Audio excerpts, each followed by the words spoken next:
side, Mr. Madhu Kumar Marasni, former Secretary, Government of Nepal, and from the Indian side, Shri Naveen Srivastava, Ambassador of India to Nepal.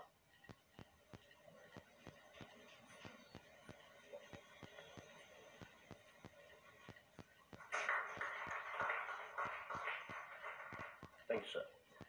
Next, we have the exchange of project development agreement of Lower Arun Hydroelectric Project.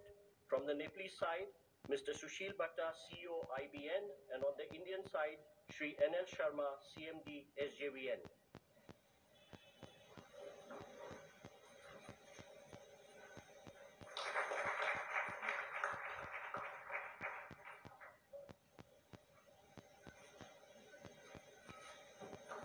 Thanks, sir. Next, we have the exchange of MOU for development of Pukot Karnali Hydroelectric Project. On the Nepalese side, Mr. Surya Prasad Rijal, MD VUCL, and on the Indian side, Shri R.K. Vishnoi, CMD NHPC. NPCIL and NCHL for cross-border payments. On the Nepalese side, Mr. Nilesh Pradhan, CEO of NCHL, and on the Indian side, Shri Ritesh Shukla, CEO of NPIL. And now, the exchange of MOU between NPCIL and NCHL for cross-border payments. On the Nepalese side, Mr. Nilesh Pradhan, CEO of NCHL, and on the Indian side, Shri Ritesh Shukla, CEO of NPIL. Of agreement ceremony, I now request the spokesperson of External Affairs Ministry to conduct the rest of the proceedings. Honorable Prime Ministers, Honorable Ministers, members delegated from both sides. Excellencies, this concludes the exchange of agreement ceremony. I now request the spokesperson of External Affairs Ministry to conduct the rest of the proceedings. Your Excellency, Honorable Prime Ministers, Honorable Ministers, members delegation from both sides, friends from the media, now welcome you to the press statements following the meeting that was held between the leaders. May I now request Honorable Prime Minister Shri Narendra Modi to make his remarks to the media. Sir. Your Excellency, प्रधानमंत्री प्रचंड जी, दोनों delegations के सदस्य, media के हमारे साथी, नमस्कार। सबसे पहले तो मैं प्रधानमंत्री प्रचंड जी का और उनके प्रतिनिधि मंडल का भारत में हार्दिक स्वागत करता हूं। मुझे याद है 9 साल पहले 2014 में कार्यभार संभालने के 3 महीने के भीतर मैंने नेपाल की अपनी पहली यात्रा की थी। उस समय मैंने भारत नेपाल संबंधों के लिए एक हीट फॉर्मूला HIT दिया था। हाईवेज, हाईवेज और ट्रांसवेज। मैंने कहा था कि भारत और नेपाल के बीच ऐसे संपर्क स्थापित करेंगे कि हमारे बॉर्डर्स, हमारे बीच बैरियर्स न बने। ट्रक्स की जगह पाइपलाइन से तेल का निर्यात होना चाहिए। साझा नदियों के ऊपर ब्रिज बनाने चाहिए। नेपाल से भारत को बिजली निर्यात करने के लिए सुविधाएं बनाई जानी चाहिए। फ्रेंड्स, आज 9 साल बाद मुझे कहते हुए खुशी है कि हमारी पार्टनरशिप वाकई में हिट है।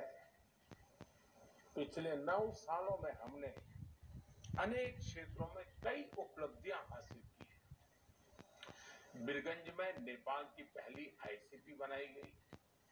भारत नेपाल के बीच हमारे क्षेत्र की पहली क्रॉस बॉर्डर पेट्रोलियम पाइपलाइन बनाई गई। हमारे बीच पहली ब्रॉडगेज रेल लाइन स्थापित की गई। सीमा पर नई ट्रांसमिशन लाइंस का निर्माण किया गया। अब हम नेपाल से 450 मेगावाट से अधिक बिजली आयात कर रहे हैं। अगर हम 9 साल की उपलब्धियों का वर्णन करने लगेंगे तो पूरा दिन निकल जाएगा। फ्रेंड्स, आज मैंने और प्रधानमंत्री प्रचंड जी ने भविष्य में अपनी पार्टनरशिप को सुपर हिट बनाने के लिए बहुत से महत्वपूर्ण निर्णय लिए।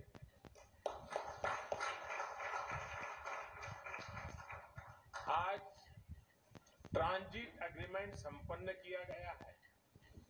इसमें नेपाल के लोगों के लिए नए रेल रूट्स के साथ साथ भारत के इनलैंड वाटरवेज की सुविधा का भी प्रावधान किया गया है।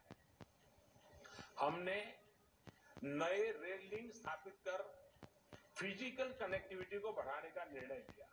साथ साथ भारतीय रेल संस्थानों में नेपाल के रेल कर्मियों को प्रशिक्षण प्रदान करने का भी निर्णय लिया गया है। नेपाल के सुदूर पश्चिमी क्षेत्र से कनेक्टिविटी को बढ़ावा देने के लिए शिरसा और जुलाघाट में 2 और पुल बनाए जाएंगे।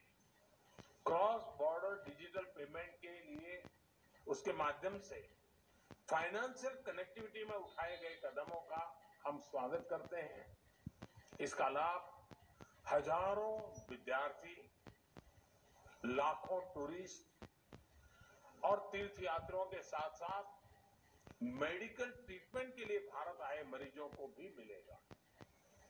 3 आईसीपी के निर्माण से आर्थिक कनेक्टिविटी सुदृढ़ होगी। पिछले साल हमने पावर सेक्टर में सहयोग के लिए एक लैंडमार्क विजन डॉक्यूमेंट अपनाया था। इसको आगे बढ़ाते हुए आज भारत और नेपाल के बीच long term power trade agreement संपन्न किया गया है। इसके अंतर्गत हमने आने वाले 10 वर्षों में नेपाल से 10,000 मेगावाट बिजली आयात करने का लक्ष्य रखा है। फुकोट, कर्णाली और लोअर अरुण हाइड्रो इलेक्ट्रिक परियोजनाओं पर हुए समझौते से विद्युत क्षेत्र में सहयोग को और बल मिला है। मोतीहारी अमलेखगंज पेट्रोलियम पाइपलाइन के सकारात्मक प्रभाव को देखते हुए इस पाइपलाइन को चितवन तक ले जाने का निर्णय लिया गया है। इसके अलावा सिलीगुड़ी से पूर्वी नेपाल में झापा तक एक और नई पाइपलाइन भी बनाई जाएगी। साथ साथ चितवन और झापा में नए स्टोरेज टर्मिनल भी लगाए जाएंगे। नेपाल में एक फर्टिलाइजर प्लांट स्थापित करने के लिए आपसी सहयोग पर भी हमारी सहमति हुई। फ्रेंड्स, भारत और नेपाल के धार्मिक और सांस्कृतिक संबंध बहुत पुराने हैं और बहुत मजबूत हैं। इस सुंदर कड़ी को और मजबूती देने के लिए प्रधानमंत्री प्रचंड जी और मैंने निश्चय किया है कि रामायण सर्किट से संबंधित परियोजनाओं में तेजी लाई जानी चाहिए। हम अपने रिश्तों को हिमालय जितनी ऊंचाई देने के लिए काम करते रहेंगे और इसी भावना से हम सभी मुद्दों का, चाहे बाउंड्री का हो या कोई और विषय, सभी का समाधान करेंगे।